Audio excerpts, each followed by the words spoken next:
नमस्कार. ग्रीन रुद्राक्ष चॅरिटेबल ट्रस्टच्या वतीनं आजच्या या खास विश्लेषणात आपले स्वागत आहे. आज आपण महाराष्ट्र जमीन महसूल संहिता म्हणजेच MLRC अंतर्गत येणाऱ्या एका अतिशय रंजक आणि गुंतागुंतीच्या कायदेशीर संघर्षाचा उलगडा करणार आहोत.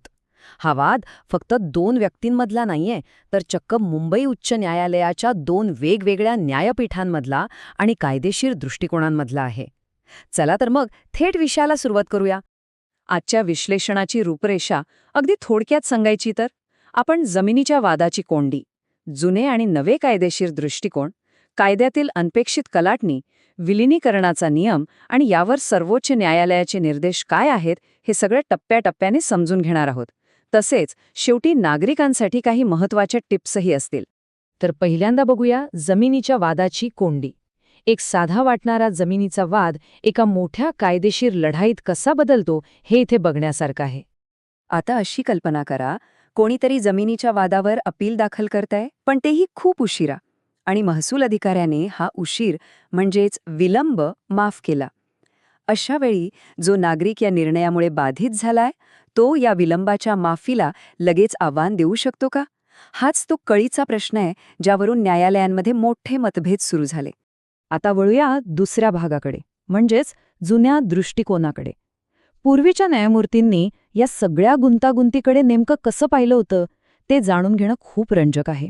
2017चा बळवंत ठळे निकाल, 2019चा कांचनबाई सुकळकर निकाल आणि अगदी अलीकडचा 2024चा अशोकराव घाटगे निकाल, या सगळ्या प्रकरणांमध्ये उच्च न्यायालयाचा कल नागरिकांना त्वरित दिलासा देण्याकडेच होता. त्यांच्या मते विलंब माफ करणे आणि अपील दाखल करून घेणे या दोन पूर्णपणे वेगवेगळ्या कायदेशीर पायऱ्या आहेत. यामागचा तर्क अतिशय सोपा होता. बघा, एखादा खूप जुना कालबाह्य झालेला दावा जर अचानक पुन्हा जिवंत केला तर समोरच्या व्यक्तीच्या अधिकारांवर थेट गदा येते, बरोबर? त्यामुळे न्याय आणि निष्पक्षपातीपणा राखण्यासाठी या जुन्या निर्णयांनी बाधित नागरिकांना थेट पुढच्या वरिष्ठ अधिकाऱ्याकडे दाद मागण्याची पूर्ण मुभा दिली होती. पण जसं एखाद्या सिनेमात अचानक अनपेक्षित वळण येतं, तसाच एक मोठा प्लॉट ट्विस्ट इथेही आहे. आणि हा ट्विस्ट दडलेला आहे खुद्द महाराष्ट्र जमीन महसूल संहितेच्या म्हणजेच MLRCच्या कायद्यांमध्ये. तो कळीचा मुद्दा म्हणजे कलम 259. हे एक फायनॅलिटी क्लॉज आहे, जे आदेशाच्या अंतिमतेबद्दल बोलतं. हे कलम अगदी स्पष्ट करतं की अशा प्रकरणांमध्ये पुनर्विलोकन करण्याचा म्हणजेच रिव्हिजनचा विशेष अधिकार केवळ आणि केवळ राज्य सरकारकडे आहे. जुन्या दृष्टिकोनामध्ये हाच एक अतिशय महत्त्वाचा कायदेशीर मुद्दा कुठेतरी थोडासा दुर्लक्षित राहिला होता. आणि इथूनच सुरुवात होते ती विलिनीकरणाच्या नियमाची. विलिनीकरणाच्या उच्च न्यायालयाच्या समसमान पीठाची ही एक पूर्णपणे विरोधी विचारसरणी आहे, जी एका शक्तिशाली प्रतिबलासारखी समोर येते. न्यायपीठांच्या या महासंग्रामात सदानंद सुरोशे आणि प्रवीण ठाकूर यांचे नवीन निकाल एक वेगळीच भूमिका मांडतात. ते म्हणतात की विलंब माफ करणे आणि अपील दाखल करून घेणे ह्या दोन वेगळ्या गोष्टी नसून त्या एकमेकांत पूर्णपणे विलीन झालेल्या आहेत. म्हणजेच थेट अपील करायला इथे सक्त मनाई आहे. बघा, ही दोन भिन्न कायदेशीर विचारधारांची किती मोठी टक्कर आहे. ही प्रक्रिया आपण थोडक्यात समजून घेऊया. एकदा का विलंब माफ झाला की अपील आपोआप दाखल करून घेतलं जातं आणि तिथेच कलम 252 लागू होतं, जे थेट अपीलांना रोखून धरतं. मग अशा वेळी कोणता पर्याय उरतो? तर केवळ एकच, तो म्हणजे कलम 259 अंतर्गत थेट राज्य सरकारकडे पुनर्विलोकनासाठी म्हणजेच रिव्हिजनसाठी दाद मागणे. एवढंच नाही तर या नवीन निकालांनी जुन्या निकालांना चक्क पर इंक्युरियम असं घोषित करून टाकलं.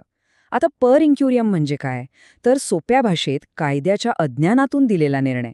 म्हणजेच जुन्या निकालांनी MLRCच्या कलम 255 आणि 259 या सर्वोच्च नियमांकडे पूर्णपणे दुर्लक्ष केलं होतं, असा स्पष्ट निर्वाळा या नवीन निकालांमध्ये देण्यात आला.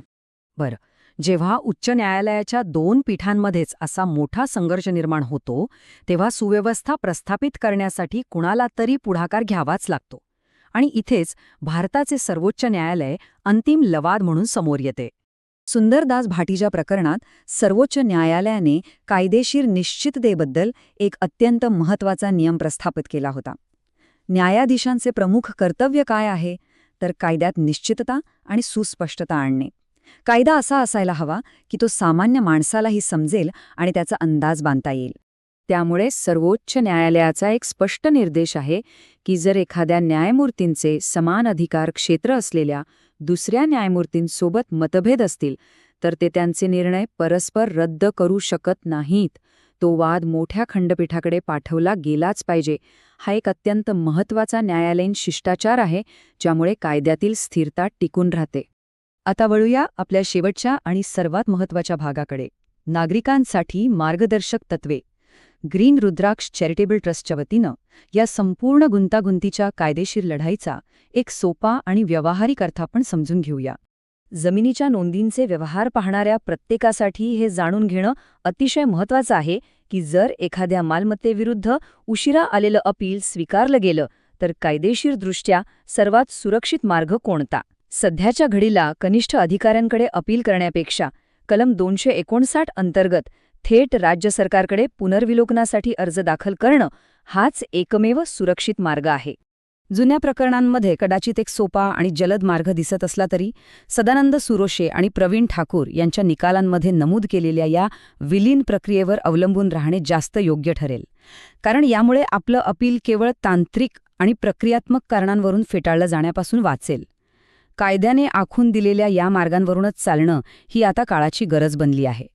आणि हे सगळं आपल्याला एका अत्यंत महत्त्वाच्या प्रश्नाकडे घेऊन जातं. जेव्हा न्यायालयांमध्ये असे मोठे मतभेद असतात आणि मालमत्तेचे दावे मोठे असतात तेव्हा आपली मालमत्ता खरोखरच कायदेशीरदृष्ट्या सुरक्षित असते का? जमिनीच्या वादांमध्ये कायद्याचे हे लपलेले बारकावे समजून घेणं हेच खऱ्या अर्थाने आपलं सर्वात मोठं सुरक्षा कवच आहे. त्यामुळे भविष्यात असे वाद हाताळताना नागरिक आपली रणनीती कशी बदलतील याच विचार करायला लावणाऱ्या प्रश्नासोबत आजचं हे विश्लेषण आपण इथेच थांबूया. अभ्यास करत रहा आणि नेहमी जागरूक रहा.